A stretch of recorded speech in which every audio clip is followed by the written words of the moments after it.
ಅವರೆಕಾಳು ಮಿಕ್ಸ್ಚರ್ ನೋಡಿದ್ರೆ ಬಾಯಲ್ಲಿ ನೀರು ಬರ್ತಾ ಇದೆಯಲ್ಲ. ಒಂದು ಬಾಣಲೆಗೆ ಕಡಲೆಕಾಯಿ ಬೀಜನ ತೊಗೊಂಬಿಟ್ಟು ಅದನ್ನು ಹುರ್ಕೋಬೇಕು. ಒಂದು ಬಟ್ಲಷ್ಟು, ಒಂದು ಅರ್ಧ ಬಟ್ಲಷ್ಟು ತೊಗೊಂಡ್ರೆ ಸಾಕು ಕಡಲೆಕಾಯಿ ಬೀಜ. ಒಂದು 2 ಪಾವಷ್ಟು ಅವರೇ ಬೇಳೆ ತೊಗೊಂಡಿದ್ದೀನಿ, ಅದರಲ್ಲಿ ನಾನು ಮಿಕ್ಸ್ಚರ್ ಮಾಡ್ತಾ ಇರೋದು.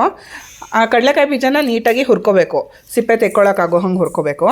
ಆಮೇಲೆ ಕೊಬ್ಬರಿನ ಉದ್ದುದ್ದಕ್ಕೆ ಹೆಚ್ಚಿಟ್ಕೊಂಡಿದ್ದೀನಿ, ಅದನ್ನು ಡ್ರೈ ರೋಸ್ಟ್ ಮಾಡ್ಕೊಂಡಿದ್ದೀನಿ. ಆಮೇಲೆ ಕಡಲೆಕಾಯಿ ಬೀಜ ನೋಡಿ ಈ ಥರ ಸಿಪ್ಪೆ ತೆಗೆದುಬಿಟ್ಟು ಬೇಳೆ ಮಾಡಿ ಇಟ್ಕೋಬೇಕು. ಆಮೇಲೆ ಅವರೇ ಬೇಳೆನ ಈ ಥರ ಎಣ್ಣೆಯಲ್ಲಿ ಕರ್ಕೊಂಡು ಚೆನ್ನಾಗಿ ಫ್ರೈ ಮಾಡಿಕೊಂಡು ಇಟ್ಕೋಬೇಕು. ಇದನ್ನೆಲ್ಲ ರೆಡಿ ಮಾಡೋಕ್ಕೆ ನಿಮಗೆ ಈಸಿಯಾಗಿ ಆಗೋವಂಥ, ಬೇಗ ಆಗೋವಂಥ ಮಿಕ್ಸ್ಚರೇನೆ ಇದು. ಜಾಸ್ತಿ ಟೈಮ್ ಏನು ತೊಗೊಳ್ಳಲ್ಲ.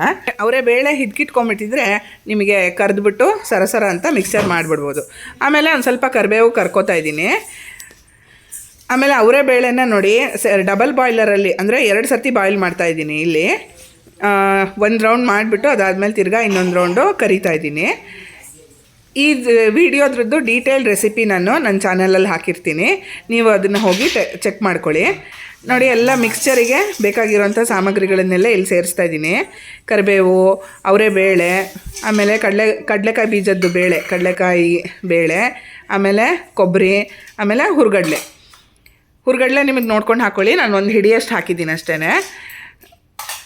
ಆಮೇಲೆ ರುಚಿಗೆ ಬೇಕಾಗಿರೋಷ್ಟು ಉಪ್ಪು, ಆಮೇಲೆ ಖಾರ ಹಾಕ್ಬಿಟ್ಟು ಕಲಿಸ್ಬಿಟ್ರೆ ಫಸ್ಟ್ ಕ್ಲಾಸಾಗಿರೋ ಮಿಕ್ಸ್ಚರ್ ರೆಡಿಯಾಗಿ ಹೋಗ್ಬಿಡುತ್ತೆ. ಟೀ ಟೈಮಿಗೆ, ಕಾಫಿ ಟೈಮಿಗೆ ಒಳ್ಳೆ ಸ್ನ್ಯಾಕು.